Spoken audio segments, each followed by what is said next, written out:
Okay, hello everyone. I'm Liam. Welcome to Liam's Lyceum, aka Himvar, of course. And today I'm doing another chatting with episode or interview of sorts, um, a very relaxed interview, as I like to term it. But today I'm with Charles Stanford, actually, who seems to go by many names for various projects. Um, but Charles is an author of a book that I recently read. And actually, my review is already out for this as well. And that is The Boy Who Became a Jackrabbit. I guess you have the subtitle Two Tales of a Young Character or Carrier of Civilization. Um, and it is a very short book, as you can see here. Um, it's a short story, and is it a novella? Is that right? I think so. Yeah, I think Okay. 20,000 words. Okay. Yeah. So it's pretty short. I didn't like really short, I guess, for most fantasy readers, and it is what I would call fantasy. Um, and but I actually mentioned this in my review. I'll just reiterate it here. Um, Very surprised by it. Not in like a wow, I was expecting garbage or anything. But like in some sense, I'll be honest. I mean, like when we read self-published books, I'm not exactly sure really what to expect. Right? I mean, I've read some really good self-published books. I've read some really bad ones. And most of them are like kind of middle of the road, right? Like most books are just good or okay or whatever. This is really good, Charles. Like I'm gonna say here, I really enjoyed it. Actually, I would say now that we are here in the beginning of March, this is probably my favorite fiction read of the year so far, which really caught me by surprise. But thank you for writing it. So I'm sure we'll talk a little bit about this book. I mean, because everyone can go and buy this off Amazon. I'm not sure if it is anywhere else, but yeah. But Charles here, Charles is a writer, of course, but also I would say, I mean, in large part, a lot of the stuff you put out there is music, right? Musically oriented stuff, right? I mean, you Mhm. have your Bandcamp, you have YouTube, you have a lot of stuff that you compose yourself, whether that's like Yeah, the synth stuff, yeah, a lot of the stuff that you will like you play some medieval tunes. I'll see often on your channel and stuff like that. Um, and what's also cool is like some of the like the writing you do, like the calligraphy you do for that stuff as well, um, and just other facets of creativity. I feel like that you add to that, but we can get more into that later. But anyways, this is Charles right here. Don't know if you have anything else to introduce yourself on. um, I, yeah, I, I write. I've been writing. Oh, on and well, I've been writing seriously for about maybe. hmm, Well, yeah, I've been writing for a long time. I started. I started. What year is it? I started about 20 years ago of writing a bit more, maybe a bit more seriously, and I started doing NaNoWriMo in 2006 because somebody Oh told me wow. about it, and so I've drafted how many 50,000 word novels? Um, Several. I've drafted several 50,000 word novels. So I read somewhere that you get to the point. I don't know. I think it's about a million words. Once you've written about a million words, then you kind of know what you're doing, or you're good at it. Um, and I've like tallied up how much I've probably written. So I think by now I've probably written my million words. So it was, yeah, it was Neil Peart who got me into all of this, actually, because I was a Rush fan. I still am, once a Rush fan, always a Rush fan. But I got into listening to them, and I saw there was this drummer who was a lyricist, and then I was aware he was writing other things. So that was it. I wanted to be a drummer and a musician, mostly a drummer, and I wanted to write as well. And so that was a dream that I first kind of conceived in some ardor when I was about maybe, I don't know, when I was a teenager. So that's been over 30 years that I've wished for this, and about 30 something years that I've been playing, that I started playing drums. I did piano lessons before that. And it's been maybe 15 years that I've been building up a storehouse, a stash of tunes. Tunes would come to me, and I would hum them onto a tape recorder, or program them into this program called Anvil Studio, that would just render them into these little plunky little MIDI files that played out in really bad sounding onboard computer synthesizers. So I'd have these little melody fragments. For years, I just kept these folders of melody fragments that I thought I'd like to do them into songs. And I kept looking for people who I could do this with. Meanwhile, I've played in several bands. I played in a bunch of rock bands in college, some various songwriting projects, so on. But it was about where it about, comes from. yeah. It's gone back and forth. I've had it long, short. I've had it long now for about 4 or 5 years. Truth be told, there came a point where I was thinking, if I get into the kind of physical shape that I want to get into, I'll cut it again, because I think the longer hair helps me. I don't know. It helps sort of balance out the bulk of my physique. Maybe that's a bad. Maybe that's a bad idea, because it's not so much of an incentive to get into shape now, because I come to like my hair long. So when I get into good shape, then am I going to say I have to cut my hair short? Well, I'm not going to want to. But if I keep getting terribly bald, get really thin patches, and people start anyway. I think it looks good. Well, and even if you were thinner, I think it would be welcome.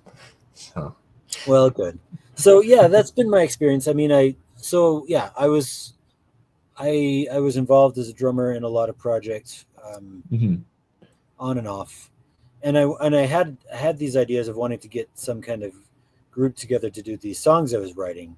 The problem was I would keep writing songs for weird instrumentation combinations, like bass, clarinet, and cello and oboe, and it wasn't happening. So I found a used mountain dulcimer at a yard sale some years ago, cardboard. Yeah. And it was broken, but I finally fixed it, and I started playing it. And I thought, aha. And then I got a used Yamaha keyboard, and I've been doing a lot of stuff on my own. And I started playing at Renaissance fairs. I think it was about 3 years ago. I was with a band that did some kind of acoustic sort of folk, and we played at a couple of Ren fairs. We haven't been doing a lot. I think the other guys have been getting involved in other things, starting family, moving, stuff like that. So that's yeah, pretty cool. Yeah. I mean, I've looked up those dulcimers online. The cardboard ones do come pretty cheap. You can find them pretty cheap. Yeah. Which is kind of funny, and that they're made out of cardboard. But I mean, I heard you play that one, and it it sounds good. So I mean, that's no I've complaints at least I've from really me. come to appreciate the timbre of this cardboard. It Hmm. has kind of a creamy, fuzzy. I don't know. It has kind of a fuzzy sort of sound, and the Yeah. music that I often listen to, like I listen to a fair bit of.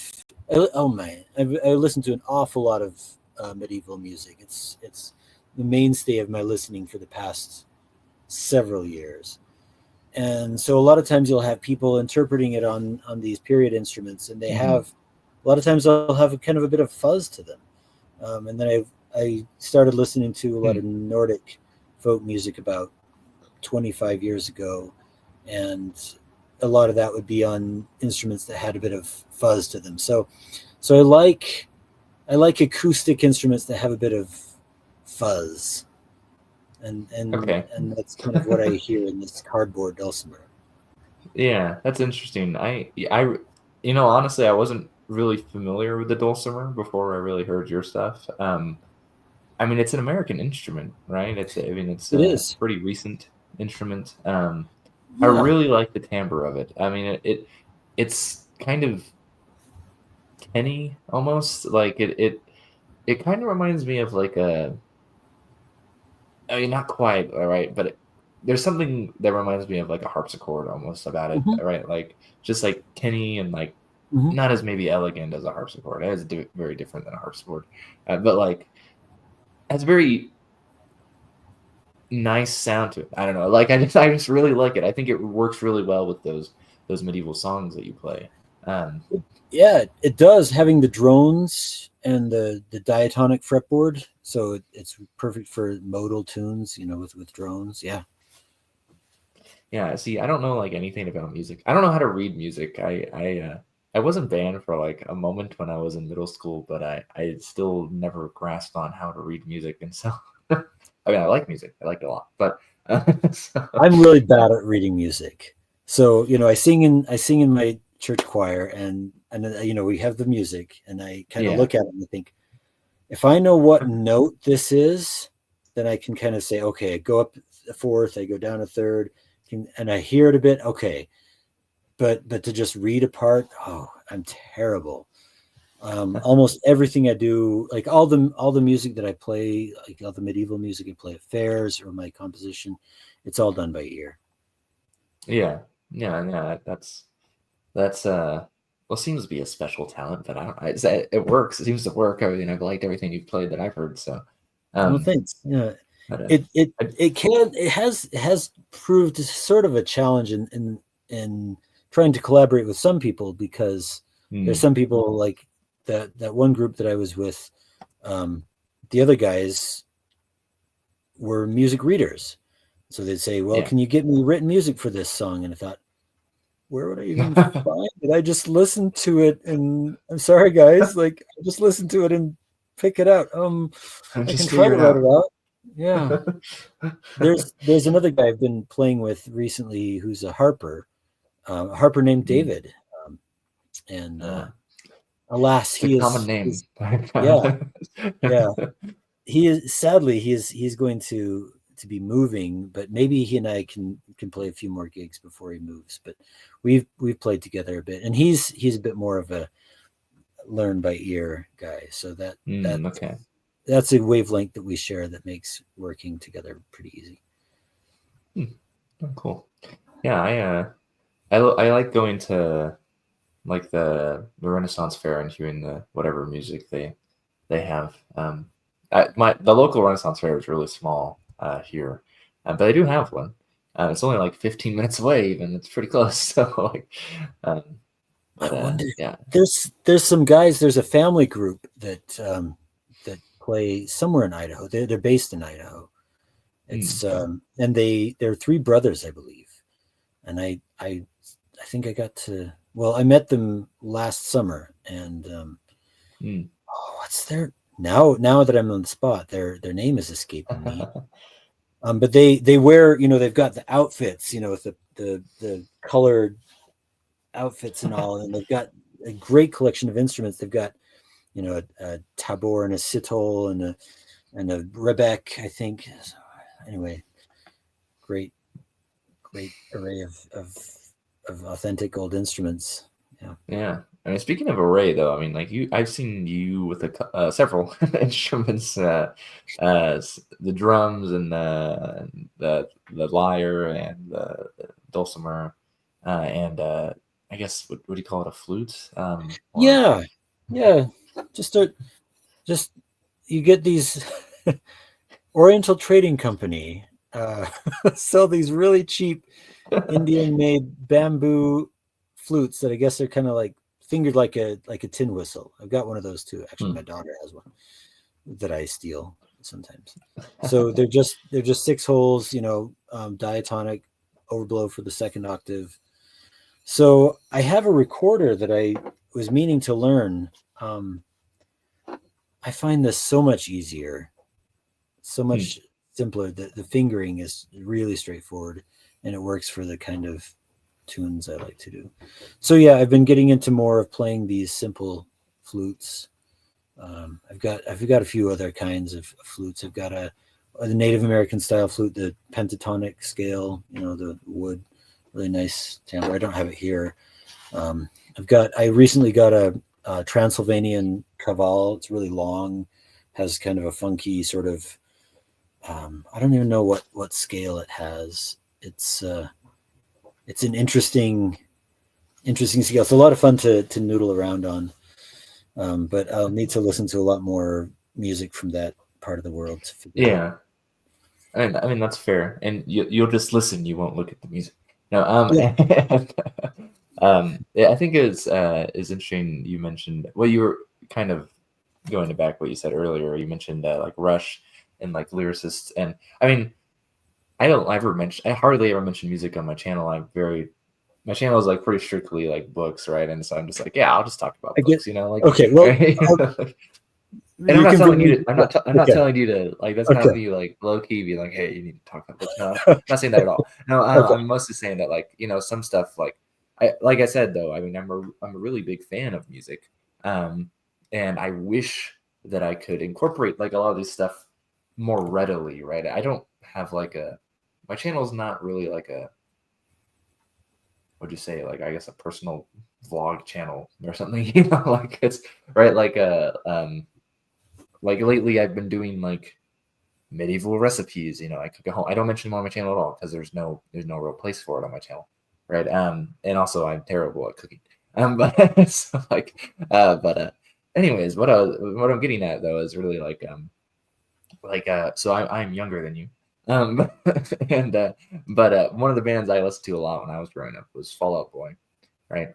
I never mentioned this on my channel, but I really like their lyrics. They always came off as very poetic to me, and the main guy who wrote their lyrics, at least in their older stuff, he's kind of still, I guess, probably has a big hand in it, but they share the load more now in writing the lyrics with their bassist, um, and Pete Wentz is his name, and I always just thought he had a very like poetic way of like going about saying, Fall Out Boy lyrics often seem like nonsense if you go listen to Fall Out Boy song, and but he's like really clever in a lot of ways, and I like, and I think to me, like as a young listener listening to that stuff, that has uh, played a role in, say, like maybe my writing a little bit, Mm-hmm. even, and I like the way how you play with like your first album, for example, Trebizon, is that I think that's the name Yeah. of it, Yeah. Yeah. yeah, and I always like reading the description of it because it's just like very clever and literary in a sense.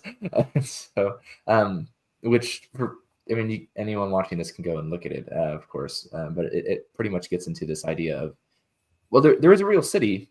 It's not called Trebizond anymore, right? I believe it's No. Trabzon is the Club Zone. name of the Yeah. word, and it is in present day Turkey, but it's a Greek city, Mm-hmm. I believe originally.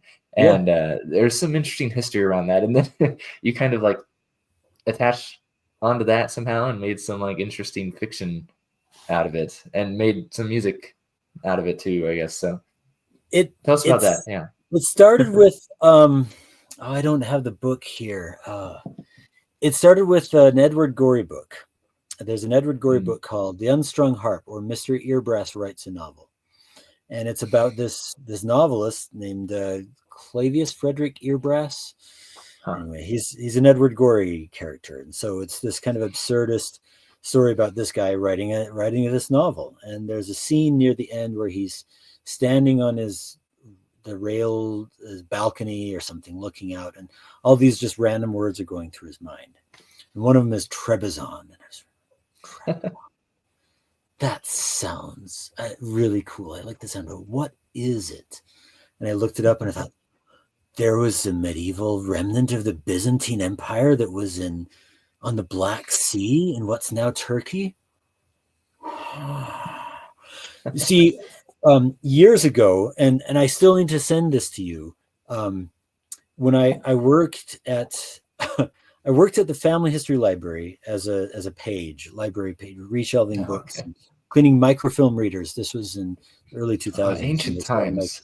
Ancient times when they started microfilm readers. And there was a book there called The World's Writing Systems. And so in the times I could sneak away from my library page duties, or on breaks, I would get this book and I'd go through it. And I found Wulfila? I found the Gothic alphabet. And so I thought, Germanic. That's crazy that they would have it. I can't believe they would have that in there. Yeah. They had a lot of really cool. I've been meaning to get a copy of this book. I mean, there's omniglot.com, and that's got a wealth of great information about writing systems. But at the time, I could only get on the internet very little bits of it. I didn't have it at home, so I took this Gothic alphabet and I mapped it onto English phonology, and it wasn't perfect. So there was a bit of weirdness to the spelling, which I thought was kind of fun because I was wanting to have an effect, kind of like in the early modern English period. I don't know, just historically, before spelling got standardized, you'd see a lot of different variations in how people would spell things. In fact, I'm wondering if I can pull off. Oh, where is it? I mean, even as recently as the Lewis and Clark expedition. I don't know where my Lewis and Clark edition is. But they have lots of weird variations in how they spell things. Mm-hmm. So yeah, I did this. I devised lowercase letters for the alphabet. Okay. And I added a couple letters. It's kind of an imitation of like Greek capitals almost. Yeah. So I called it Reformed Gothic. And I use it as a cipher to write when I don't want anybody else to know what I'm writing. And so I found out about Trebizond. I thought, Black Sea, huh? The Goths were in the Crimean Peninsula, which is across the Black Sea from Trebizond.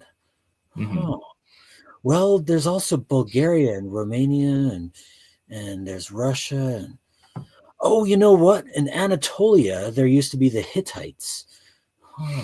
So I just kind of had this sort of fantasy thing about like sort of lost bits of history and what ifs and alternate history things that just kind of got wrapped up in this sort of fantasy. And so it's kind of half baked.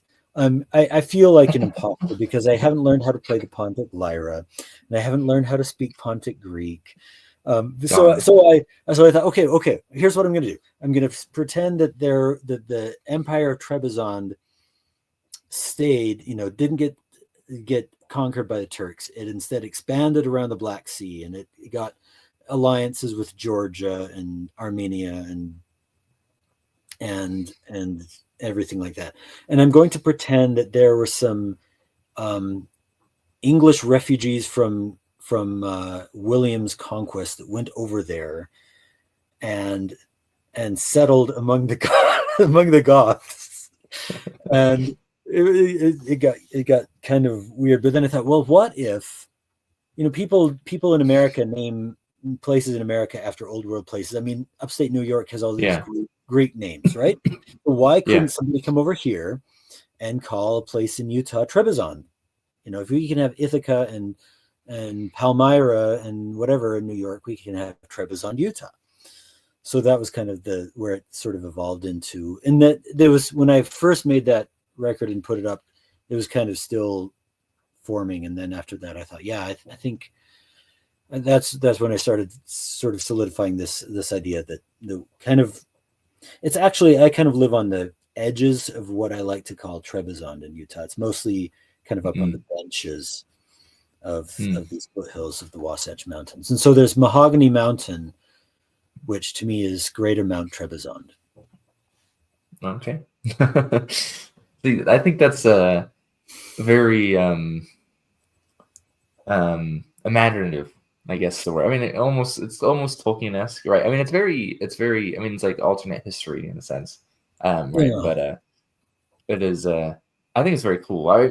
Mostly because it's like, I mean, who would focus on that area afterwards?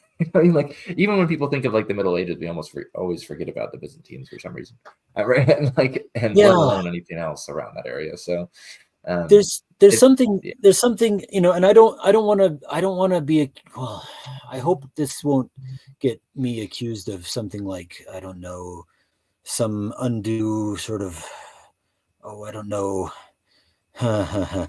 Some people might bristle at Orientalism or something like that.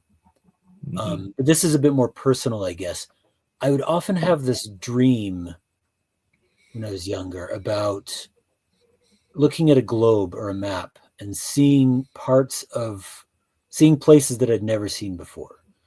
Like there were parts of the earth that I'd never known about, or that I had never been mhm, explored. And this idea of finding these places that were just sort of, maybe it's just kind of a common yearning for the exotic, or a wish to project exoticism onto places that are just kind of far from oneself. And I don't mean to be, doing that in an inappropriate way, but part of the meaning of Trebizond, and I guess, Trebizond is an English form of a name that has taken different forms in different languages. And if you say it, people, might know that you're talking about this place in Anatolia mhm. that's now Trabzon. Anyway, there's variations, but I thought if I kind of hold on to this English form of it, so it's partly this alternate history fantasy, this you know, kind of what if about where I live, Mhm. but it has something else to do with this kind of pining for an enchanted, like being able to kind of step out of this world, or keep following a path in this world to get into. I mean, yeah, very very much what Tolkien was about, wanting to get Mhm. into somewhere that I find somewhere that's a bit beyond, that's enchanted. Yeah. And it's the sort of thing that can hit me even when I'm out hiking.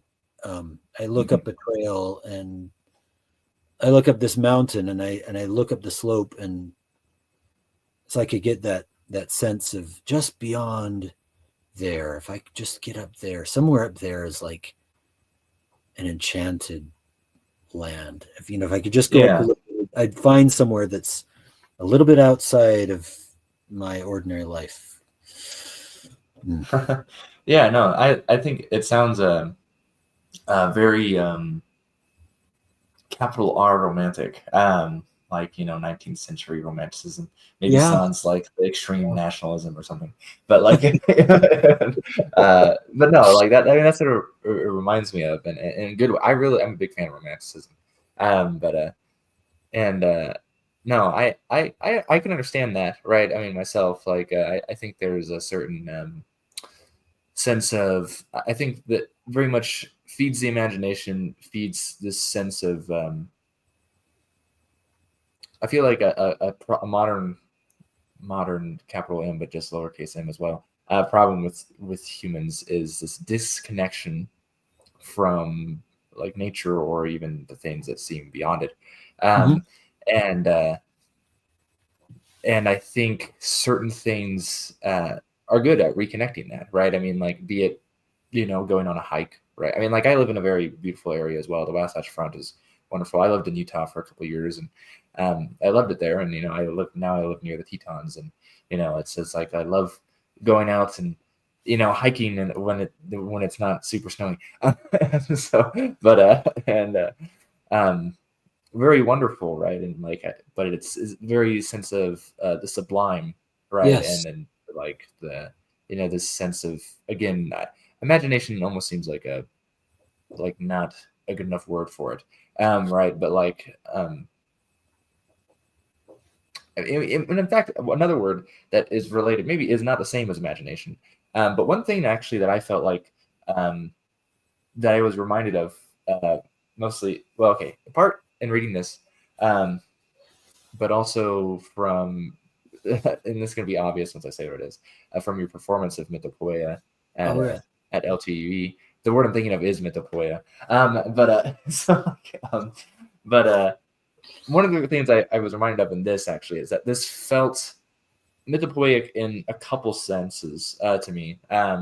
One, because it is in a sense, right? I mean, like, so it's. Okay, I would say this is fantasy, right? It's a fantasy world. It's not real, right? And but it's also, um, strictly speaking, it's stories, right? These are two stories, right? Mhm. And so in some sense, it's very strictly the myth of two myths really of one young man, Erla, right? Mhm. But it's also in this world that has been created, which in a sense is a mythopoeic thing.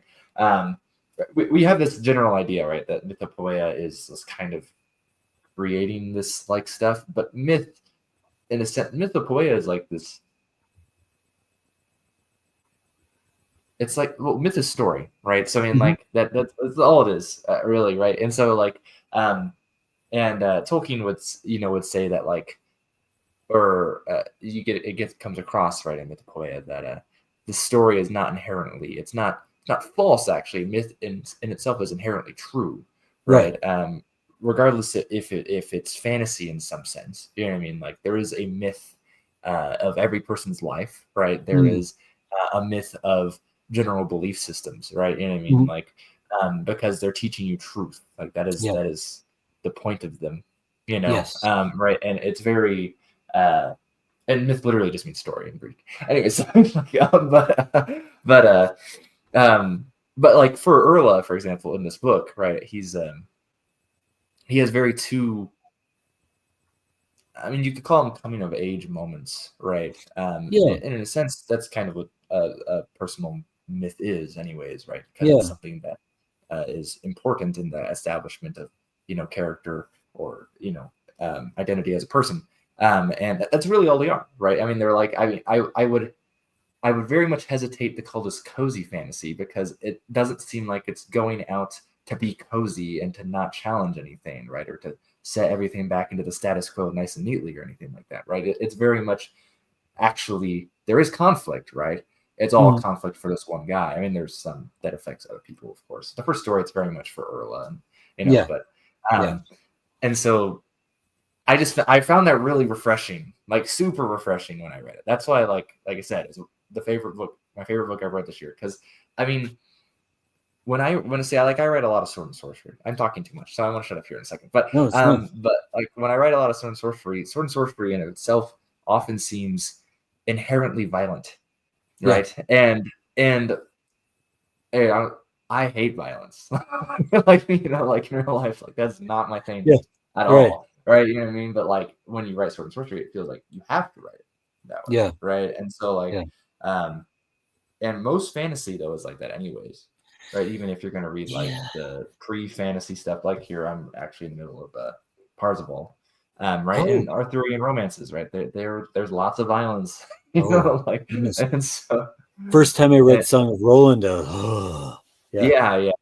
Yeah. And so it was really nice and refreshing to get something that is very strictly felt fantasy, but very much disconnected from a lot of the stuff. Even Lord of the Rings has lots of violence. You know what I Yeah. mean? Like it's very much not the focus. You know what I mean? Or at Right. least not physical violence so much isn't the focus, but it's very much present, right? Mhm. And like very important to the story. And so Yeah. I found it very, very, very refreshing to read, like I said. So I appreciate that. That was certainly a big, that was deliberate. And that I started working on the world that's set in about 2002, and it started out as a utopian dream. Really, at first it was um, kind of dealing with images in my mind. There was various things that were kind of little obsessions in my young mind, and one of them was a world. Could I have a world with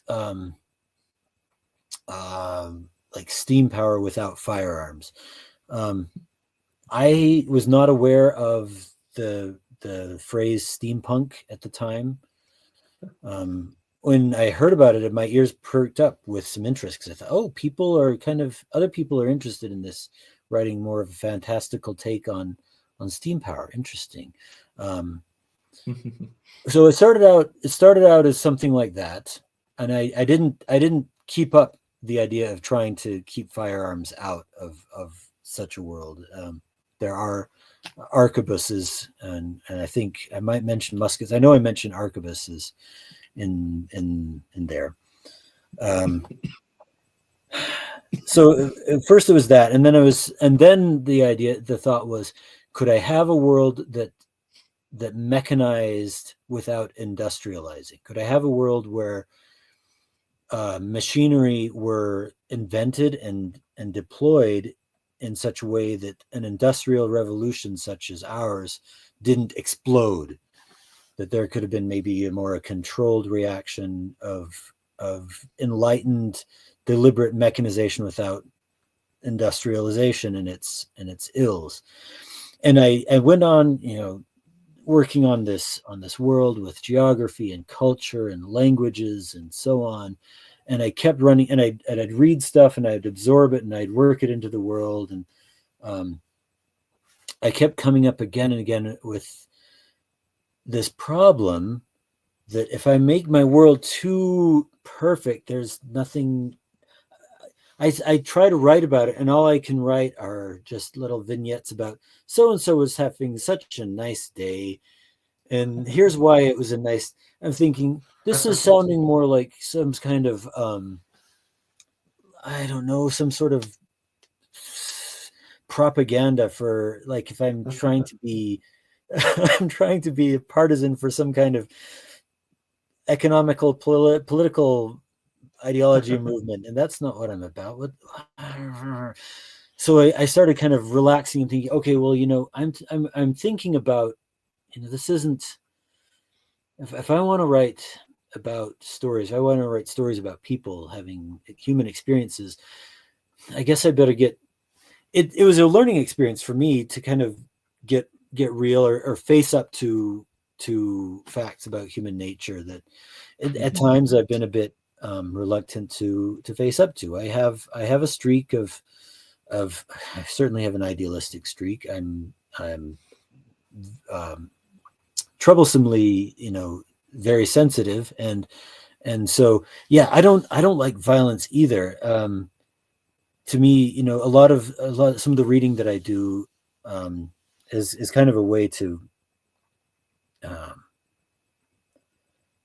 sort of help me help balance in a way. Like, if I were to just completely indulge my natural inclinations of what I like to read about, then I would read differently than I do, and I seek out, to try to stretch myself, try to challenge myself, because I feel like it's a way to balance and kind of build up a toughness of mind, and kind of an understanding of what the human condition really is, what the world, how reality really works. And where was I going with this? So this was all just part of the process of making that world, and then finding some stories.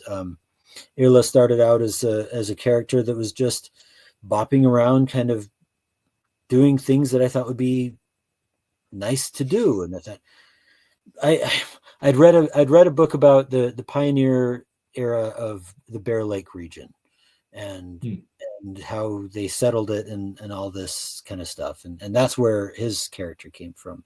And then I thought, well, okay, but what if he has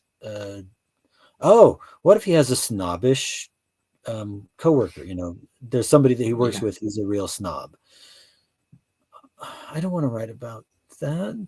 That hurts my feelings to and so I kind of thought this is like this point that, okay, so to me it was like this point of something that I had to like work on.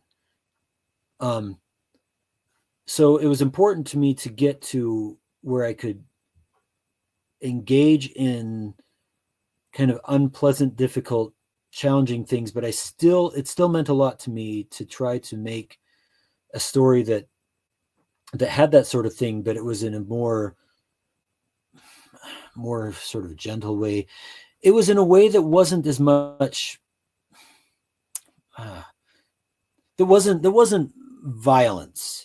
Most of us in our lives, we hope that we're not going to live lives of great, like, action movies. I don't want to live a life of having to run around and dodge bullets and explosions and stuff like that. It can be fun to watch in movies. um and so I thought, well, I'd like to write stories about that, but it was a worry. I thought, is anybody going to appreciate stories like this, or is everybody going to just want to read for their stories? They're going to want all the excitement of violence and great danger. So it's very encouraging to hear your response to that. I very much hope that there could be people that would respond to a story where there's conflict and difficulty, and it really reaches into the heart of this young man, who's also quite sensitive. That's a big part of his character, and maybe that's my chief intended audience, sensitive male readers. I mean, there's a niche market for you. So thank you, because that was what I'd set out to do. I'd wanted a story that was meaningfully had meaningful conflict and difficulty, but didn't rely on violence to achieve that. No, I think you did a wonderful job, a great job. Honestly, Thank you. I was, like I said, I very much surprised. When I know it's a really good book when I read it, and after I'm reading, I'm like, man, I wish I wrote like this, or I wrote this, right? It's not normally, right? Like that's how I felt. I was like, wow, I wish I wrote. I mean, something like this, at least. Like, I'm just like, wow, maybe I should give Sword and Sorcery a break for. so, um, but It's no, ironic. Yeah. Oh, it's ironic because I've been trying to write Sword and Sorcery as an exercise. So look at that. Swapping camps. No. Um, yeah, no, it is interesting though, because I mean, like when you think of like when I think of like utopian fiction, okay, yeah. like the two things that really come to mind are, well, they're both sci-fi, pretty much, Hmm. right? And it's one of them is like anachronistically sci-fi, right? Because it's more of like 19th century and in previous centuries before that, like satires, right? Hmm. And then something like Ian and Banks, The Culture. And The Culture is a utopia, pretty much, right? It's kind of ironic, right? Like, but it's pretty much a utopia, right? But you get some wild stuff going on still, right? But yeah, and so very much different though still in this. I think that was hilarious when you're just like when the audience is sensitive male readers or whatever. It's like, okay, well, good luck with that. Yeah. Yeah. I don't know. A fifth of the population of both sexes. It's not. It doesn't differ between the sexes. A fifth Hmm. of the population is estimated to be highly sensitive. Yeah, So no, and I think it. I mean, I don't know. I don't hardly ever describe myself at all, but maybe I could describe myself as sensitive. But like it's like I felt I connected with Urla pretty well. I mean, like yeah, I don't connect with characters all that much normally. I mean, right, like maybe in like I can feel like the situational like angst or like emotion, um and maybe in part I can connect to a character, but not normally do am I like, yeah, Urla, okay, yeah, like I could kind of see me so much in Urla, or at least I say that, and I could have probably seen myself in characters much more when I was younger, Hmm. and reading books for younger audiences normally, right? And this doesn't necessarily feel like a book for a younger audience. I think it'd be pretty safe for a younger audience. Um, I mean, it's not like how do I say it? It's not like you're gonna read like my novella or something, right there, or even like Malazan, right, or something like that. Like it's just like, okay, that's strictly adult. Like you wouldn't want to read that otherwise, right? It's PG-13, or some of those fancy books are R or whatever, right? Like Yeah. so, um, yeah, Well, okay, this is interesting because conventional wisdom, as I've perceived it, would basically say that since the protagonist is 13 and 17, right, then therefore it's YA fiction. I never yeah, thought of it as such. I don't I people say YA fiction, and I'm just kind of I don't know what that. I wouldn't know if I ever wrote anything that was going to be classified as such. I think it would be by accident, because I don't know how to push the buttons or play the game of trying to fit into that. This is just somebody who happens to be that age, and I happen right, to be very much, I don't know, still um, very, very, I don't know, in tune with memories of formative experiences from when I was those ages. But in my experience, they echo with me, and I expect to echo with a lot of people throughout their lives. hmm Yeah, no, I wouldn't really describe it as YA so much. It's just it is interesting, I think, and I think you make a good point though, because even something like a coming of age, um, often you'll see lots of adults reading stuff like that, anyways, because I mean it reminds them of themselves in a lot of Yeah, ways, right? I mean, like yeah, so, regardless of how similar or dissimilar it is, you know what I mean? Like there's a lot of I guess you call them tropes, right? hmm, That are going to be touched on, you know what I mean? yeah, Um, that are going to be poignant, um, if not really all that precisely accurate to what everyone actually goes through, yeah. individually, and so I think there's a lot of value in that, right? I mean, heck, even I don't want to talk about my book really, but even when I was writing that, though, I had in mind, I was like kind of had like a coming of age in mind. In Hmm. fact, I mentioned it one time in the book, like one of those like turning to the readers and addressing the reader. Yeah, At one point, I'm like, yeah, this is not your typical coming of age. I don't say that exactly, but or whatever. right. So, but but it is very it's a very, I think, easy uh thing in some sense to attach to. I don't think it's very easy always to execute. I mean, you can get some. I've read some really, like when I think of coming of age, like a YA one, middle grade even, right? Hmm. Oftentimes, they're very simple, right? I'm sure some are more shallow, but I'd hate to use that word. But like they're just like pretty straightforward, right? Because they're meant for people around that age still, right? Hmm. And I think there's great depth almost when you can hit both or several at once, right? You know what I mean? Like I don't think a younger person would have a hard time reading this really. But I think it also hits more, and I'm not even all that old. Um, when you are a little older, you know what I mean? So like, and maybe it hits even more when you're 80 or something. I don't know. So like, I think it's effective, is what I'm trying to say. I Okay. think you did a really good. I think it's very effective. Um, And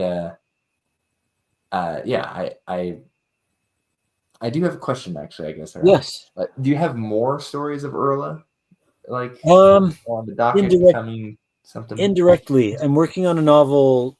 I'm working on a novel about his son, Okay. in which he's mentioned.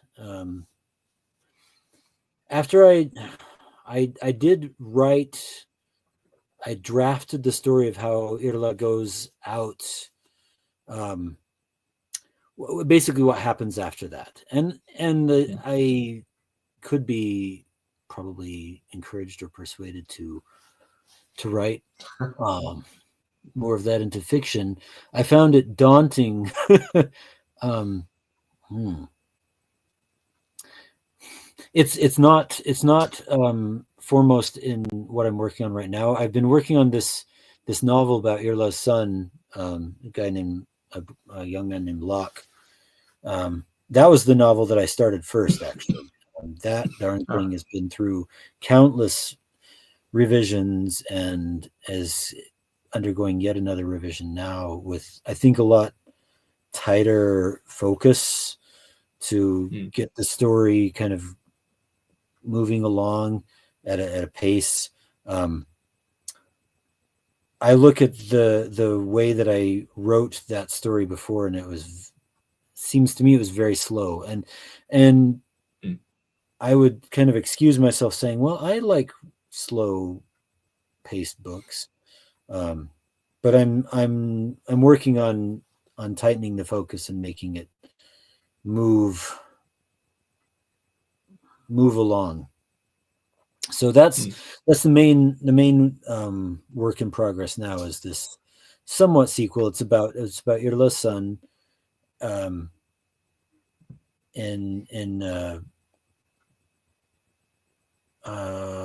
there are there are things that kind of set up in the novella that I mean to have come around and reappear, and they shape events in ways that will become clear, but mm, probably not going to be that's probably not going to become clear until maybe the second or third volume of what I'm working on now. That is going to have to be more than one volume. I'm pretty sure. okay. Well, I wish you luck on that, and I look forward to reading it, however or when that may be. But no, that is it's exciting. That's interesting that you said earlier that you started writing about 20 years ago, which Yeah. is um I don't want to say it's a long time, but it's not a short amount of time. I felt like so, Yeah. um I didn't write 20 years ago. Yeah. um, It. I detour. I've been working on this story, and then I'll put it aside, and mhm, I've written other things set in that same world, short stories, and I've drafted other novels set in that same world that I mean to go back mm, and put together. Um, yeah, because there's another character that this son of his, this Locke character yeah. was maybe a bit. Uh, Irla's more autobiographical. He resembles me more than Locke does. But Okay. Locke is somebody I've got more history with, I and see. his story I've got. I mean, his story is one of lost manuscripts and um, a book that's purported to drive the reader mad, and weirdness of language and scholarship, um, and so there's been kind of the challenge to me of trying to write a story about archives and philology and textual criticism that will be interesting. So That sounds really interesting to me. I mean, it would which is one of the reasons I thought it was like kind of funny that I liked the boy became a Drakkar so much is that the guy just walks around delivering mail, and I have no interest in that at all. It's something like that sounds really boring and lame, Yeah. right? So like, Yeah. and so like, why would I care? No, but no, I worked really well. I don't feel like I can reiterate it enough. It worked really well. And again, I look forward to reading anything, but that does kind of come up, bring up rather this idea of these manuscripts and language and stuff. And besides the fact that you worked a lot, it seems like there is a map in front of this. I know people are interested in fantasy maps, but also like language and stuff, like and your and manuscripts, I guess in some case too. You went to school for that stuff, didn't you? Yeah. Bachelor's in linguistics, BYU 2001, and then master's in library science, 2006, Okay, University of yeah. Pittsburgh. So yeah, I worked for a while in a special collections division in New Mexico, managing various historical collections, and that informed. I think I got the germ. What kicked off the story for the novel I'm working on now, that the main work in progress, was actually when I was in library school, and I finally came up with this idea about a lost manuscript and the social repercussions that it could have, and it went through a lot of twists and turns. But that's kind of at the core of it. It's a lost manuscript that turns up in an unexpected fashion, in an unexpected place. In like a goat herder's shed or something. No joking. Well, yeah, I don't know how much I should give away. Yeah, this, the idea of, I'll say it. Part of the influence was Canticle for Leibowitz, where they find what is it? Monks in the desert after a nuclear war, and they find a blueprint and a shopping list, and they turn them into, they make illuminated copies of them because they're like these relics of the saint. Yeah, it's been a long time since it was just like a physicist. Yeah. So there's that's this idea of the idea of writing and the meaning that people give to writing. Grammar, grimoire, glamour, all of these associated meanings. Spell. Yes. Yeah, I got that. Yeah. No, yeah, and spell, that's a good one too. Yeah, I think I mean, you're already aware, of course, but I think language is a very underutilized like piece of art. In fact, like it's like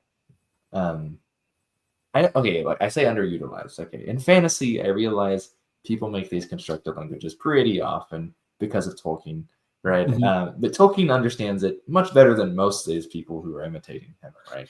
And I say that's like me being generous. He understands it like leagues, leagues and leagues and leaps and bounds better than most of these people. I'm not to say that you're included in there or whatever, but like, but you seem to have a better grasp than, like what's whatever. I just read a random fantasy book and they throw in some random fantasy stuff, like fantasy lingo. I'm like, wow, this is terrible. Right? Like the default terrible one is, I think of R.A. Salvatore's Drist books, and in the Crystal Shard, he has Crystal Tirith, which is the Crystal Tower, and he's like, Crystal is obviously crystal, and Tirith. And I'm like, okay, wait, Minas Tirith? Minas is tower. Okay, Tirith is not tower. You kind of mixed up there. But you're saying, so it's like, something like that's bad. So, and that's what I expect from normal fantasy authors. It gives me an aneurysm. So like, because I think you should be able to throw like really. I mean, I like really, whether it's overt or it's even really subtle, right? I mean, like most people wouldn't even realize that like glamour and grammar are related. I mean, they were originally the same word, and so like, right. And so like I like being able to throw subtle stuff in that, like, hey, people, Yeah, I know this is, yeah, like and if they know, right? So right, and I think it's I think an author has a right to ask an audience to pay attention, and I mhm. guess I kind of get that from reading. Oh, I don't know. Umberto Eco is one that I get that from. I mean, he asks a lot of his readers, um, Yeah, and I think he has a right to. And so I I know that we are supposed to draw readers in, but once they're in, and once I'm drawn into a writer's mhm. world, if I feel like that writer has an interesting concept or something, then yeah, I can stretch my mind. I can grapple with difficulties, with irregularities of language, and I'm fascinated by the variety of human language possibilities. The variety of phonology. Yeah. So like the fantasy genre as it exists now, um, seems to me like a really interesting sociological phenomenon of current, mostly American culture. And so much of it is marked by kind of this, I don't know what I say, like a current, is euphonia the right word? But the way that people kind of have this idea of what fantasy names should sound like, or what fantasy Yeah, should. So yes, when I open up maybe kind of a random fantasy book and I look at the maps, or I see maps of say maybe it's maybe more pronounced in uh, games, which I'm willing to give a lot more, cut a lot more slack, because when it comes to games, it's kind of rough and ready, you know go on, and it can be even cheesy, and I can handle cheese, or I don't want to sound unkind, but I can handle um, a lot more fast and loose, and just get something that sounds nifty and put it on and let's have fun. yeah, That's great. yeah. I, um, but human language is vast and varied, and there are weird sounds that people make with their mouths, and they do it every day, and they don't think anything of it. To them it's normal. mhm. And so, to me it's important. That was kind of an important part of the project, is kind of holding firm on this line that I don't feel like I have to make my fantastical world conform to uh, conform to the expectations of an American reader on what Mhm. fantasy should sound like. To me, that's kind of like, I guess it's kind of like an ugly American tourist going to somewhere like Turkey, and just being impatient with the people there being themselves, the culture, that being Yeah, what it is. I want to see what the brochure said was cool that I would see. And excuse me, do you speak English? I want to see over. So, yeah. There's I might be in danger of upsetting people by saying this, but I that's been a big I mean, I driver think you're for me. right. I'd say, I mean, I'd even say that like fantasy even has a sense to almost be ethnocentric. That's even possible, right? I mean, like, right? I mean, like, you're right. I mean, like, a lot of this stuff sounds like it's kind of like some D&D eyes, like fantasy language is what a lot of this like made up words sound like, right? They all sound like they came from like the Right. same gobbledygook, random Yeah. generator or something. Yeah. So, Yeah. but I mean, when I read books, I default to pronouncing things phonetically until it becomes obvious that that's not what the author intends, right? So, Oh well, and that's been a struggle for me, as to how to transliterate, these the words and names in right. Roman according to English phonotactics. The reader's going, I It's like, probably I should probably just put a uh, pronunciation guide at the beginning of the book, is probably what I should do. But I get I, into I know some editors who say they put it at the end. Put it at Because the the end. people who Okay. don't care Okay. will just automatically not have to see it, and the people who do Yeah. care will go and look for it. Well, At and least that's what Dave Butler said. okay. So Okay. Well, I'll take that advice gladly. I trust that. I I don't trust. care personally Yeah. where it goes. But, To me, when I was a teenager, I read more like hard science fiction, and my memory is that they'd have a lot of that kind of apparatus at the beginning of the book, and that was kind of expected. yeah. Um, Yeah, so and you had some good stuff at the beginning of this one, and honestly, I don't think it doesn't feel like a hurdle. oh, good. I mean, you give like an author's note. There's a map, and then there's a calendar, which has some very foreign-sounding words on it, right? But like looking words, because who knows how to say them? No, and so like, but I didn't feel like it was like I get more annoyed when I read like a Malazan book and there's this huge dramatis personae at the beginning. I'm like, yeah, I don't care. Yeah, that's another persona. Yeah, something I remember that. Yeah, it doesn't. Yeah, yeah. So yeah, I guess I kind of have a bit of a fascination with front-rounded vowels because I put a lot of them in there. I think they're fun. Well, they are fun. I'm sure no one knows what you're talking about, and as far as English speakers are concerned, I like E. And yeah, no, I like them too. It's I was actually reading a book, uh, Joseph Wright's Grammar on Middle English earlier, and he was talking about him in Middle English, which you don't see that often, but okay. so yeah, All but right. anyways, I didn't know that English ever. Did I know English ever had them in any? well, you'd have front rounded vowels in Old English with E and Middle Yeah, English at E. that's Then you have right. is the Y in Old English makes the E sound. Okay. So, Okay. but most people would say you actually lose it later on. I think it probably depends on dialect, actually. Okay. Wright was saying because they survived into Middle English a little bit. But again, I think that might depend on who you ask, too. Wright was also writing over 100 years ago. Wright is Tolkien's professor. So, so but I would probably trust him more. In fact, when I took Gothic, my textbook was Wright's. Nice. Which is just crazy to think about that.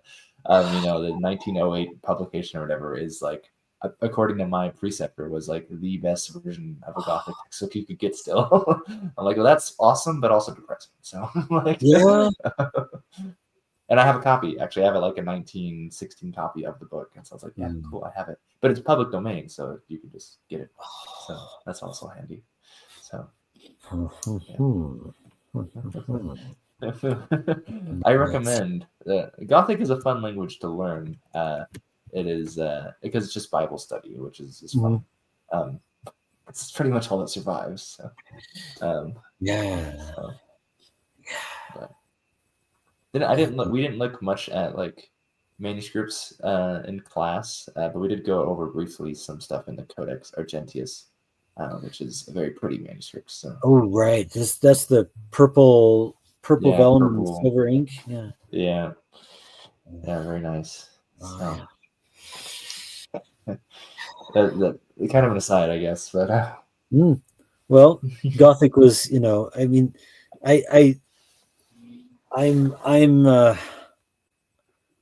I have a great admiration for your study and your knowledge of Gothic, because that's something it's kind of been on my wish list for a long time. I've been aware of it, and I've just never gotten into.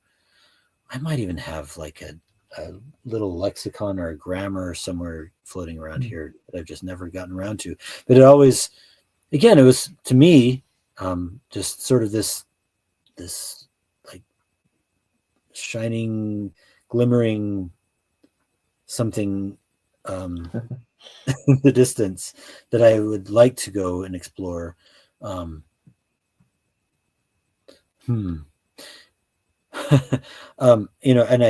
I feel like I'm kind of confessing a fault by saying this again, kind of back to what I was saying earlier.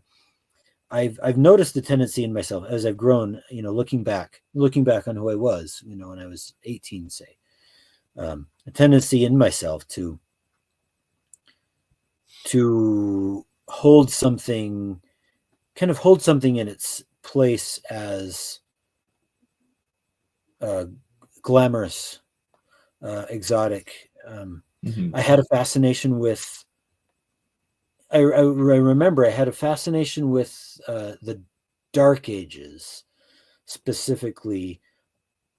I can kind of pinpoint a memory of going riffling through a local library when I was 18 and finding books on the early Middle Ages and the fall of the Roman Empire and stuff. And I just had this kind of romantic, capital R romantic apprehension of the feeling of this world of chaos and danger, um, from the collapse of the Roman Empire. But to me, I think it was like a world of possibility. And so when I Mhm. started to read like the actual dates of like what actually happened, I remember kind of checking out. Like, oh, well, I didn't really want to know exactly where, you know, everything's set up. I wanted to just kind of go and hang out in this wild, dangerous, unsettled world in my imagination. And it was actually, I remember reading an Umberto Eco essay where he kind of, he says some snarky things about Frank Frazetta and and and why people like the Middle Ages and stuff. And I kind of felt like singled out and kind of chastised. Um, but so that's been a learning thing for me to kind of, and, you know, it's part of understanding myself that I have this tendency to want to hold something in its state of being like a romantic nebula that would provide like a Mhm. feeling. And but I can't expect the thing as it is to conform to my own wishes. I have to recognize that the thing is itself, and it does have Yeah. its own existence and its own history, and it's not for me to, um oh man, this is Yeah. getting weirdly personally confessional. But I mean, it has to do with when I, you know, started studying languages, and I had, Yeah. you know, like private Oh. kind of you know, apprehensions about what a language ought to sound like just because of what I thought about Mhm. it, and then realizing like, no, this is a language that people speak. I studied Russian in high school, and and you know, this was, you know, when this was in the early 90s, and so Russia was still, it had all of the meanings that the media had assigned to the Right. USSR and the exoticism. And so to learn the language and kind of get down into what the language really is, again, it was kind of bursting a bubble. So I don't know why I'm giving away some No, I think personal what's details interesting about though, you're, you're fine, my. Charles. It's a way of, I don't know. It's just something I've come to understand about my own inner, with the way my psyche works. That's I'm grateful. I'm grateful for the self understanding that I can use. Yeah. Well, I mean, I think that's an important thing. I mean, personally, I think if you want to be a more interesting writer, anyways, but is to be a more interesting person. And I think more interesting people are people that kind of know themselves better. Not to copy the Greek temple at Delphi, but you know, like, but and and I think, I mean, like, it's funny because the way you described this, the you know, getting into history of, you know, early Middle Ages or whatever and stuff like that, and um, I like I the way you described it maybe reminded me of like why I'm not a historian. like, Okay. and I'm just like, because often I always get frustrated when I read like something written by a historian, even though I have like friends that are historians, and blah blah blah, Mhm. and I'm just like, this just feels so detached, right? It feels so like, where are they even getting their sources? You know what I mean? Like, are they just like diluting this from like a previous historian's thoughts or something like that? Because like God knows, I doubt any of them really speak the languages. You know what I mean? Like, so like, like because when I think of something like that, like you mentioned like putting your own whatever uh, biases and everything onto it or whatever, right? Like, I think I think when you view it as history, I think in some sense it it very much has to. You got to mold it into a sense for a modern audience, and you can be a nuance in discussion and explain things and whatnot. But um, one thing why I really like a language, is because then I can get into the head of those people, right? Mm, As much as I can, right? Like hmm. as much in dead languages in particular, Yeah, because then I get a concept that I don't get from the histories. You know what I mean? Like because the history might definitely. tell me, oh yeah, yeah, sure, like Odoacer, yeah, he became the king in Italy, and Theodoric betrayed him and took over, and so they must be pretty bloodthirsty. Lots of wars. Right. History can tell me, I guess, that Italy actually stayed pretty stable in the early Middle Ages until Hmm. Justinian came in, Yeah. but and reconquered it, but devastated the peninsula, but in the process and stuff like that. But there was definitely like a kind of a almost like apocalyptic sense in other parts of the Roman Empire, like on the outskirts and like Britain and stuff. Um, and but in the language sense, like I just get to read it. You know what I mean? Like Yes. and you can't just go and be like, oh yeah, I'm gonna read this. It takes a lot of practice. You know what I mean? Yeah. Like it takes a lot of time, right? I've heard people. I can't even remember who it was. It might have. I feel like it was a famous person. I don't think it was Echo, but maybe it was. It described philology as reading slowly. Okay. and Nice. and I found that, I mean, like I get more used to like these languages as I like translate and read them, but it's still a slow process, all things considered, and so like, but that's the thing that I really like about these like language though, is that I can read it in the language, potentially, right? And sometimes I won't. I'm not reading Parzival in Middle High German because I don't want to take the time right now. Maybe in the future, right? Right. But like, um, but otherwise though, it's just like when it's something like Middle English, I'm like, why the heck wouldn't I read it in Middle English? That is like the easiest thing you could ask me to learn as far as like language is concerned. Like I'd feel very lazy if I didn't, like I shouldn't read that in translation. Um, but it's a very different, right? You get a very different sense, like as soon as you learn, put it in a different language, right? Even if it's an older Hmm. version of the one we're speaking now, right? Hmm. Like it is very enlightening, in a sense, right? And so like, um, I think that I think that is and that seems very off topic now that I'm pretty much done saying it, but like, um, I think that has for me though, I think helps with um grasping things, right? I mean, because in a sense, like, or making things feel real in a sense, because I mean, like Tolkien, for example, wasn't a historian, Right. right? Like he wasn't a historian writing Lord of the Rings. He No. was a No. philologist writing Yeah. the Lord of the Rings, and you can Yeah. tell, right? I mean, Yeah. like the world doesn't feel like an account. It feels like just from some like third party after the fact, considerably after the fact, probably. Yeah. It feels like something written by these Hmm. people in the world, right? Who understood, right? Make the world feels alive, it feels living, Yes. because he understood what reading text like that was like. You know what I Yeah. mean? And so Yeah. he had put all this depth into the fake stuff too, right? Because of his experience with the real stuff, right? Yeah. Like he knew, like for example, Gothic we've mentioned, and like Hmm. Old English and all that, a bunch of other languages, right? You know what I mean? So he could therefore then take a lot of time. He never stopped, but then and go and create this and give a sense of verisimilitude and depth that is just like we're pretty much unmatched in fantasy fiction, at least. Yeah.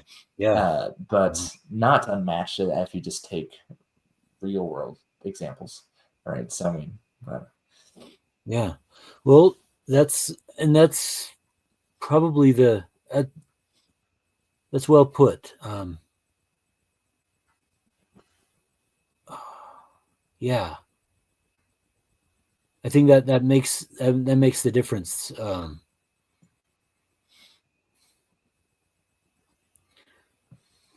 Yeah, I'm trying to articulate, or I don't know if there's anything I need to add to that, but other than then it's maybe kind of like the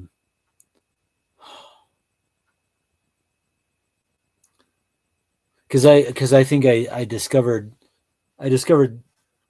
something something like that, when I was young, and yeah, reading history. Um, yeah, reading history remains kind of a challenge for me, I guess.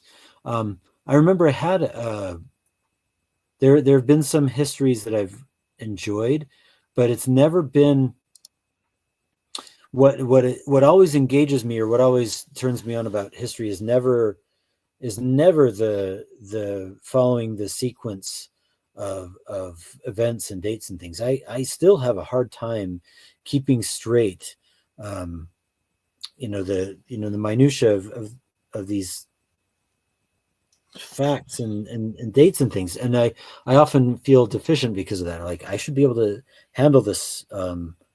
I I read about even more current events, from U.S. history, and so and so did this, and then, oh man, like the things that we're all supposed to know about, like, oh, I don't know, like the Watergate scandal or something.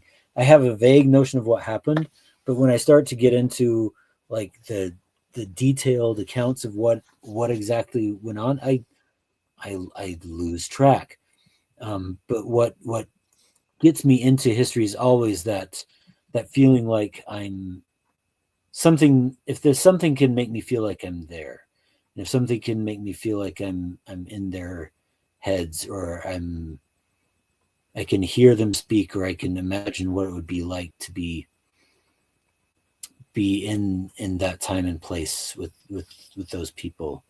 Like listening to your homilies and imagining what it would be like to be in a church, among hearing them in the language, and imagining what it would be like to be among the congregation, and um, what would I be wearing, what would the house look like that I'd go home to afterwards. That's always been Mhm. what's drawn me in, and fascinated me. And so when I say I'm fascinated by history, I think that's what I really mean. Mhm. Yeah, and I think you do a job with of being extra, I think, as the youth would put it these days.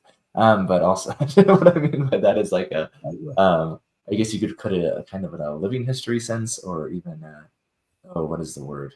Uh, oh, it's a branch of archaeology. It's like Oh, the people who recreate it, right? The people who yeah. figured out how they made like arrowheads, like by like Uh-huh. smacking stones together, right? Sure. Whatever that Sure. branch of archaeology is. And I don't know. right, because you have like your gourd, which Oh, I don't know. I think this is the coolest thing. So, yeah. but yeah. Gourds are fun. Yeah. I have a question. Did you grow the gourd too? Yes, I did. Or? Okay, so you grew the gourd and then you made a bottle out of it. That Yeah. is very canteen, whatever. Yeah. I've So, got another crop of gourds curing outside. They get they get moldy, and scrape off the mold and scrape off the skin. They and down here, I'm not sure how they do up there. We have a shorter growing season than some places, so they mhm, get decent size and decent thickness. I've mhm. grown gourds 2 years in a row, and they've done all right. Hmm. So how they do up there, I'm Yeah, I'm not not. sure. I'm not sure. When I look at like growing season, most of the stuff's not. I'm not even supposed to plant most stuff until April. They So, need a I mean, like, season, yeah. yeah. But no, I just mean that like it's very nice to see the how do I say this? Like when I go to something like a conference, okay, generally, all right, I don't want this to sound too harsh, and it's not going to sound harsh to you, but or about you. like one of the things I'm least interested in is just hearing like random people's writing. Mm-hmm. Like normally it starts off funny, like here's my magic system, and I'm like, yeah, I am automatically not interested, and then and then it'll be like, just like something I'm just like, okay, like I don't really care to hear about it. Like maybe I'll read it. You know what I mean? Like I might enjoy Yeah. that, right? But like Yeah. hearing about it's completely. You don't have to pitch it to me. I literally have nothing to do with that. My problem might be who I'm like normally hanging out with Dave and things like this. So, but who is important. But I mostly the people I get attached to at things like this are the people who are interesting. They're not just like, oh yeah, this guy's a good writer or whatever. And I would say normally though that the better writer you are, I'd wager the more interesting you are. And so like at least that's what I found, right? So Yeah. then like, and I try to be as a person like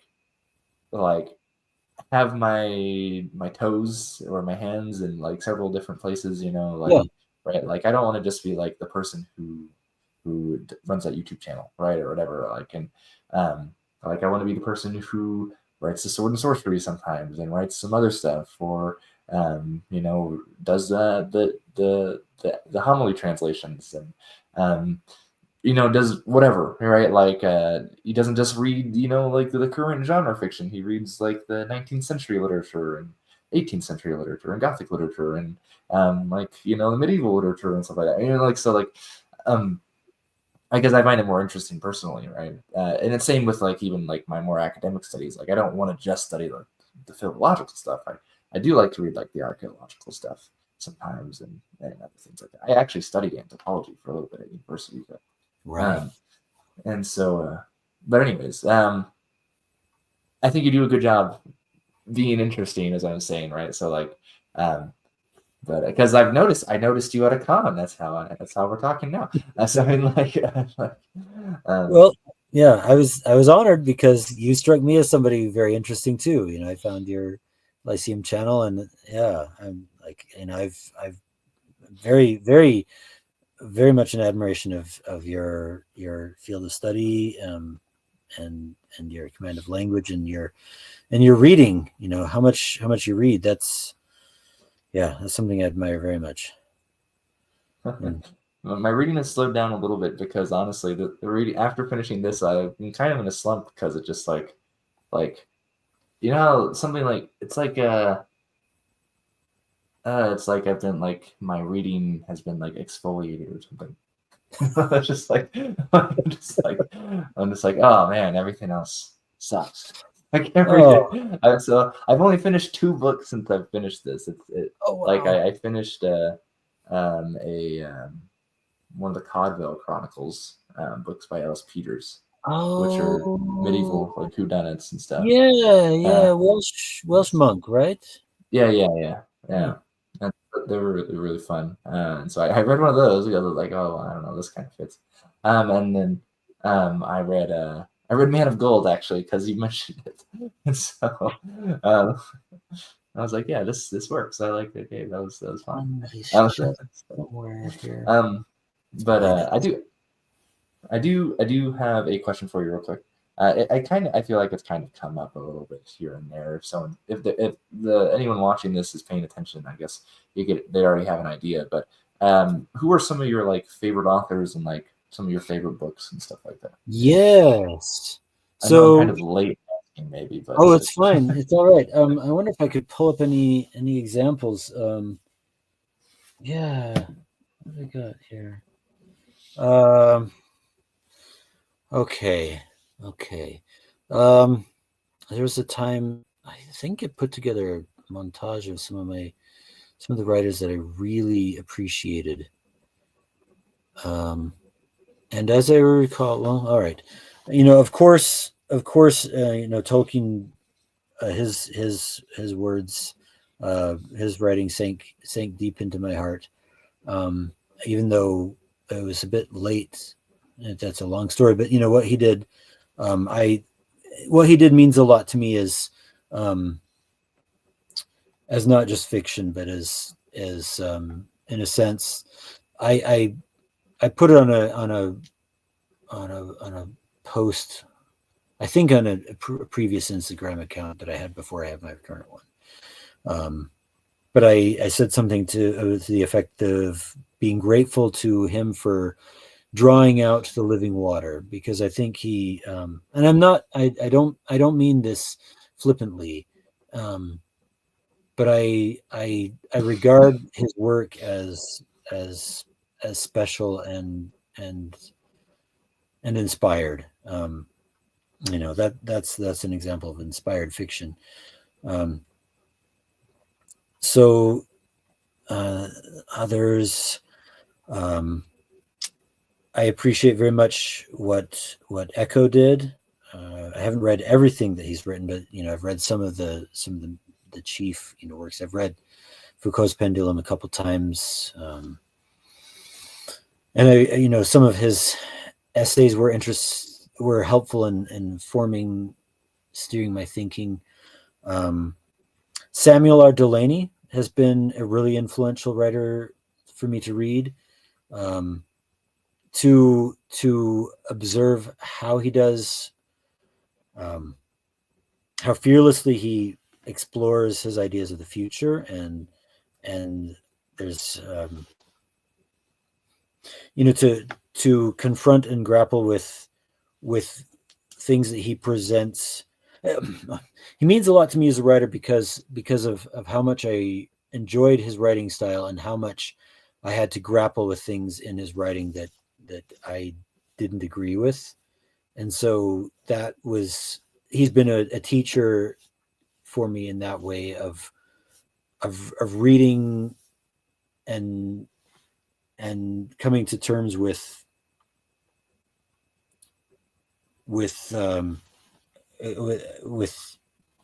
oh dear,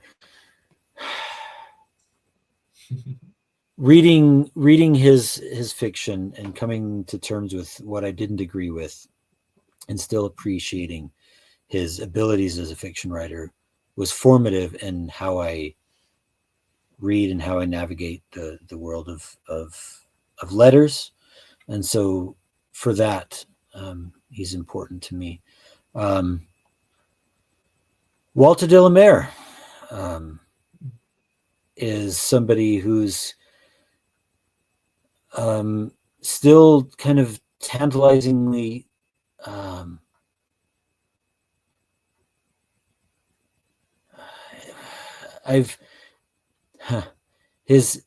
more familiar with his poetry than his fiction. I've read a couple of his works of fiction, and I like the way that he tells a kind of spooky story, and I love the way that he has a finger on the pulse of childhood. He knows what it's like to be a child, and he knows that to be a child is to be close to fear and to live with ghosts, because there's always ghosts somewhere in de la Mare's writing. His poems are all, most of his poems are about children and ghosts, and then his stories seem to be kind of similar. I mean, he likes to write, and then they're these very subtle stories that I had to read them through more than once to figure out what was going on. And so I admire that he, to me, maybe this is just something about the change of fashion of writing, because I guess he wrote about 100 years ago, maybe, I don't know, maybe 30s. But it's not the kind of thrilling, action-packed writing story that's likely to be promoted and picked up. I think he seems to be pretty obscure now. Mm-hmm. I mean, there's a couple of his poems that are well known, but a lot of his writing seems to have been forgotten, at least from where I stand. But I appreciate very much what he did with his fiction and with his poetry, because he would write these he wrote a lot of children's poems that are kind of like Robert Louis Stevenson. They're like nursery rhymes. And then suddenly there's a girl who's wandering the dark house at night, and meets a ghost. Um, and and that's just how it is. What are some of the other ones? Ursula Le Guin. I haven't read a lot of her work, but I sensed something in what she was doing that was kind of similar to some of what I was wanting to do. What are some of the other ones that have influenced me a lot? Those are the big ones that are jumping out at me right now. I'm sure I'll think of more after we're done talking. Because it's not. Okay. Here's something random, and it's kind of funny. When I was about 12 years old, somebody gave me this book of short stories by Barry Longyear.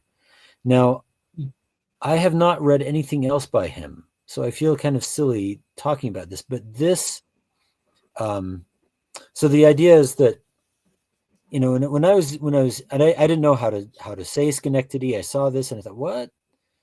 I was very naive and immature to be given a book like this, because it's a collection of short stories, I think mostly published in the 70s. And the reason why it's called this is because it starts out with an anecdote where there's an interviewer asking him where he gets his ideas. And so he decides to troll the interviewer. He says, I send a self-addressed stamped envelope to Schenectady, and they send me back my ideas. And so the whole point of this is every story is introduced with how he got the idea for it. And it took me years to get through it, because for me, when I was 11 or 12, these were very, very challenging stories. And again, it was like dragging me out of like a naive, sheltered existence into confronting realities of the human experience and the world as it is, and how nasty people can be, and so on.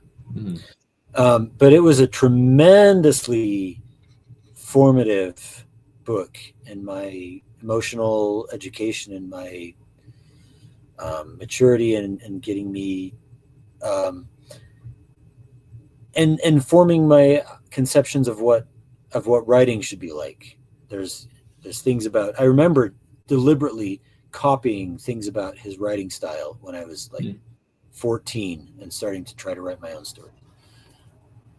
So even though I haven't followed through and read more of, I've meant to read more of his fiction and some of his famous, more well-known stuff. It's kind of curious that I haven't, but that collection has been really, really, really formative. There's Castle of Otranto is an old favorite of mine. I read it out loud to my daughters not too long, I don't know, a couple of years ago when they were kind of young. And then a lot of, and this is, I just have these stacks of books that I can pull out to show. And I've read a lot more nonfiction and classic old stuff. I really loved. Can I get this out? I went through a phase where I read a lot of the Icelandic sagas. Those were really quite formative. Kind of recently, I got this lovely translation of Orlando Furioso that, to be honest, I really like Guido Waldman's prose translation, but this has the Doré illustrations. Oh. And so I bought it for the Doré illustrations. So I love Orlando Furioso. It is so. I'm still new at reading sword and sorcery, and so I don't know what I'm talking about. But when I first read this about it was probably about 13 years ago, and I was thinking, okay, 16th century Italian epic poem. All right, and I'm reading this and like, oh my gosh, this is like reading Dungeons and Dragons. Like this feels like Dungeons and Dragons, and it was written in the 16th century. Anyway, and so that to me was like another one of these instances of where like I can read the history of Renaissance Italy, but if I read this poem that was written in Renaissance Italy, even if it's in translation, Mm-hmm. I don't know. It was this connection with this mind of long ago, and I realized this commonality of the human imagination that was one of my favorite experiences in life. Anyway, those are some. Well, that's a nice list. um, that is some I haven't really read anything at all, and then some I've been meaning to try, and then some of course I love already, like Tolkien. So, no, that's interesting. I think it's definitely nice. I think it helps. I always like the idea of your favorite author's favorite author type of thing, you know, and Yeah, this to see how what you can dig up, right? Like how far you can pierce into the past in some sense, but also just into um, literature, I guess. yeah, So, um, but yeah. Anyways, um, I did have a little bit. This is not really on topic of that, but we are getting closer to 2 hours, so I don't want to yeah. keep you too much longer. But I do want to let's see. Oh, I did have, well, yeah, maybe a couple questions. And one of them, I guess, is on the calligraphy, right? Oh, So you did this recitation of Mythopoeia, and you wrote it out. I did. Your, and you made a well interesting. You made kind of your own script for it, and then well, I mean, just using the fact that you used like Thor and Win and like like seems it was pretty particular. I mean, like I realize people used that back in the day, but I had to explain it to the audience what those even were. So but yeah, how did you get into calligraphy? I guess. So yeah, here's well for what it's worth. Here's part of one of those. Yeah, I and I believe those I are on Instagram too, right? probably Speaking of yeah. And then on the YouTube video I made, it yes, yeah. shows them as the recording goes. Well, yeah, I started doing calligraphy probably about 15 years ago, and um, I I started cutting quill pens. I'm not sure exactly what got me interested in doing it, other than it was probably something that I had tried to do when I was a boy and hadn't known how to do it. And then when I learned the particulars, thanks to the internet, of how to carve a quill pen, I was really excited, and so I started doing it. And then um, I looked up. My sister used to do calligraphy, and she would use kind of the steel nibs and kind of fancier stuff, and she did various hands. In fact, my mother still has a cherished um, thing that my sister, wrote out for her for I think it was either a Christmas or birthday present. Richer than I, you can never be. I had a mother who read to me. So that was influential that my sister, set that example, and so I started doing that, and I chose Caroline minuscule as something to try to write in because it looked the easiest.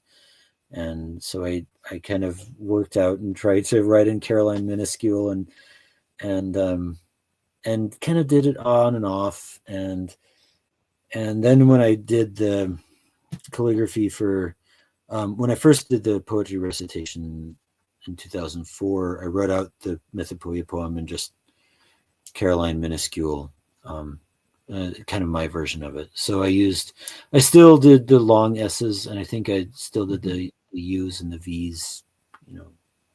As again, I I suspect I'm making a lot of mistakes in doing this. So I'm not sure if it's all accurate, but the V's at the beginning of the word, the U's in the middle, various things, and try to trim, try to, if I find something. I mean, it's not like you're going. It's like you're from a specific school or something like that. I mean, No. stuff would be changed and be modified anyways, even in the medieval Yeah. manuscripts. So you're good, I think. Yeah. Okay. Well, yeah. So I wrote it out, and I gave the sheets all away. And so this time around, when I was writing it out, I wanted to save space because I couldn't fit all the words on a line. And so I thought, well, if I started using the thorns and winds and things, then it would not take up as much space. And well, okay, but I was really daunted by the prospect of doing this, and I thought, well, just kind of explain. It's not trying to be totally accurate. We had this little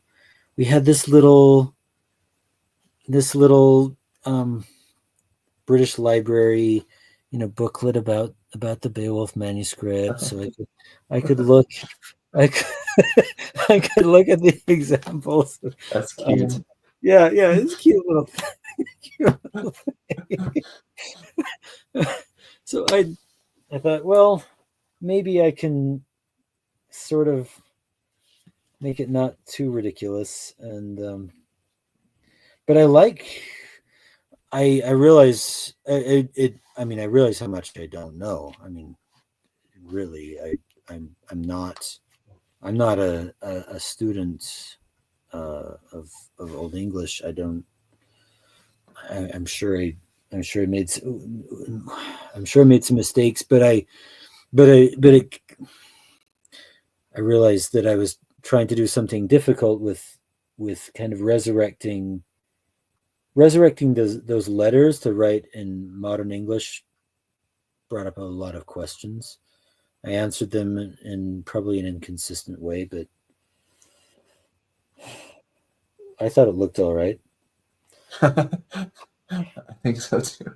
And it's fun. It is commendable, I think.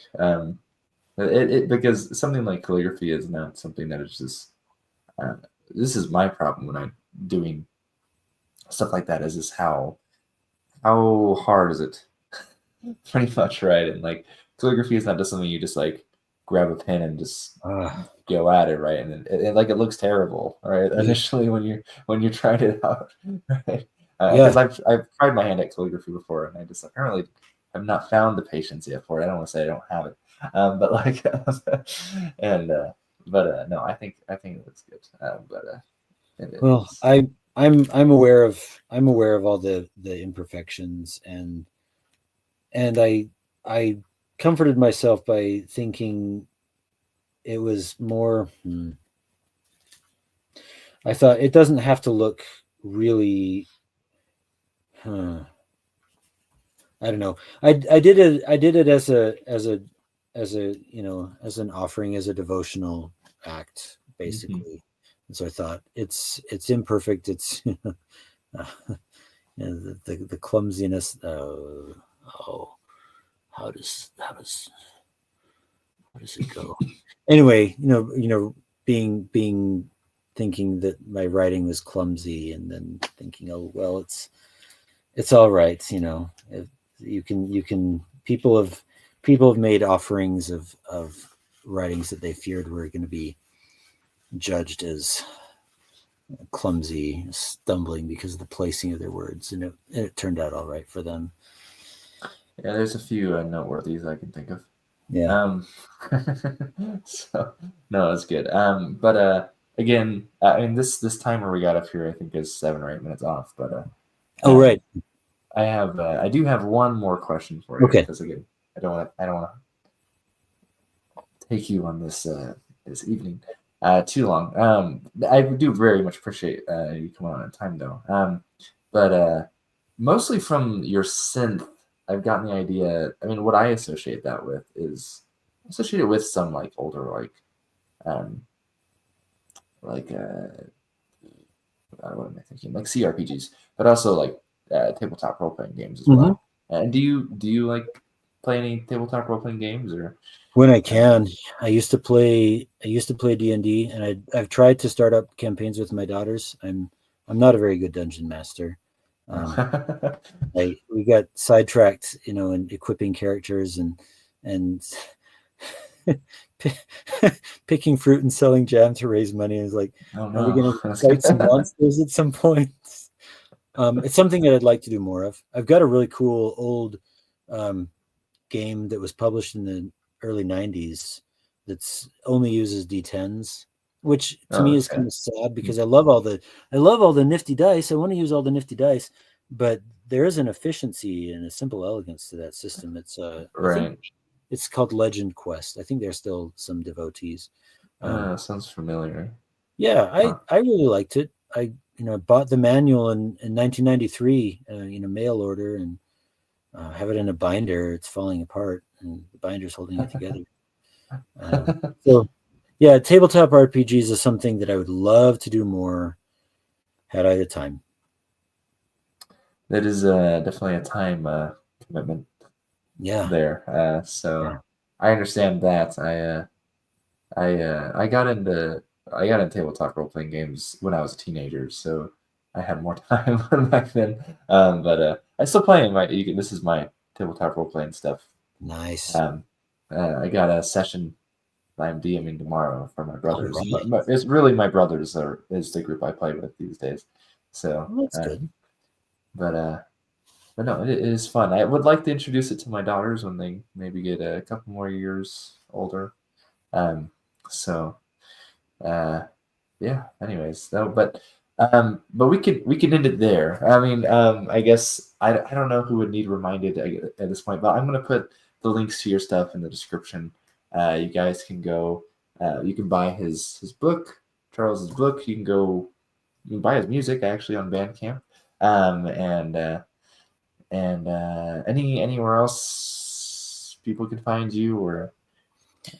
There's my YouTube channel. Mhm. I don't know what else to say. I mean, those are the main ways that I put out. I mean, I have an Instagram account that it's sporadic. So yeah, um, YouTube, Bandcamp. Um, I've got my Omnor project is on what's that? Spotify. Okay. I think I found it on Apple Music as well, so it must Oh be yeah, on there. yeah, yeah. It is on Apple Music too. Right. Well, very cool, and I very much appreciate it, Charles. It's been fun Oh, talking to you. it's been a delight. Thank you. Thanks for having me on. It's been really, really good talking to you.